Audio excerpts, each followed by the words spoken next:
Վերջերս գելափը ուրիշ թվեր էր հարաբերակից, ուրիշ հարցումներ էր, ուրիշ թվեր են տալիս։ Ես կարծում եմ այստեղ ուղղակի քաղաքական ինչ-որ կոմպոնենտ կա ու ընդհանրապես հեռախոսային հարցումները պրոբլեմային են, քանի որ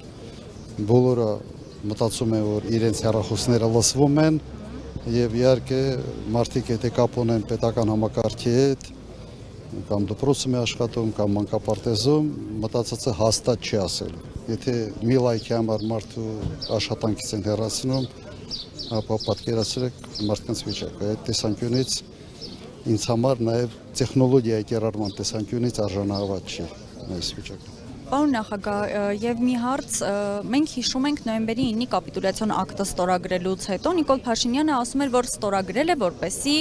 փրկի 25,000 զինվորի կյանք, որից հետո այս քարոզարշավի ընթացքում Երևանի փողոցներում մարդկանց վրա բղավում է ինքը իր պաշտպանության նախարարը, թե ինչու չեք զոհվել դուք, ինչու եք ողջ։ Նաեւ մենք տեսնում ենք, թե ինչքան շատ մարդ է քրեական գործերով անցնում մեղադրանքներով Նիկոլ Փաշինյանի թիմի հասցեին սպառնալիքներ հնչեցնելու մեղադրանքներով։ Այս ամենը արդյոք ինչ որ նախազգուշացում չէ գործողությունների, որ իրենք պատրաստվում են անել։ Երևի հա, բայց մենք նաև տեսնում ենք, որ սա այս իշխանության ոչն է,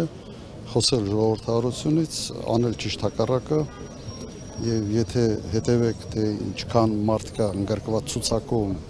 քրեական գործերի տակ, տնային կալանքների տակ, Հայաստանի պատմության մեջ երբեք ուղղակի նման բան չի եղել։ Սա յուրահատուկ մի իրավիճակ է եւ ամենից տհաճ այս ամեն ինչի մեջ եվրոպացուց լռությունն է։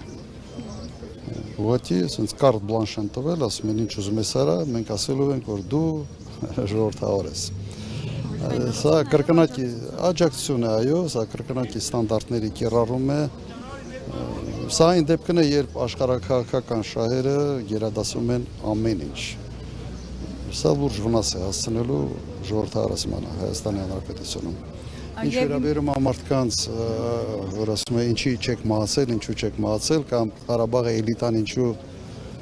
ինչու չի մահացել, կոնկրետ ինքը եւ ԿՊ-ի էլիտան հանձնել է Հայաստանի տարածքից ավելի քան 200 քառակուսի կիլոմետր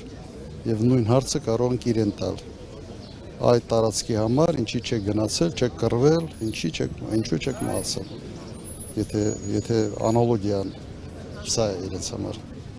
Եվ իմ վերջին հարցը, պարոն նախագահ, հերթական անգամ Նիկոլ Փաշինյանը ձեզ անվանել է մարդասպան։ Արդյոք չեք պատրաստվում դատի տալ այդ զրպարտությունների, կեղծ տեղեկությունների համար, որոնք շրջանառվում են հաճախակի ձեր անձի շուրջ։ Ինքը սերիական մարդասպան է։ Ինքը մարդ է, որը իրեն դավաճան չասելու համար հազարավոր մարդկանց զոհաբերեց իր ասելով գիտակցաբար, որովհետև Ղարաբաղը արդեն, այսպես ասենք, Արցախը արդեն իր մտածելով կամ հետո իր կարծիքը փոխելով դա ադրբեջանական տարածք է։ Հիմա ինքը սերիական մարդասպան է, հազարավոր մարդիկ, մեկ կառ մեկ հիմնական մեղավորը եւ պատասխանատուն հենց Նիկոլ Փաշինյանն է։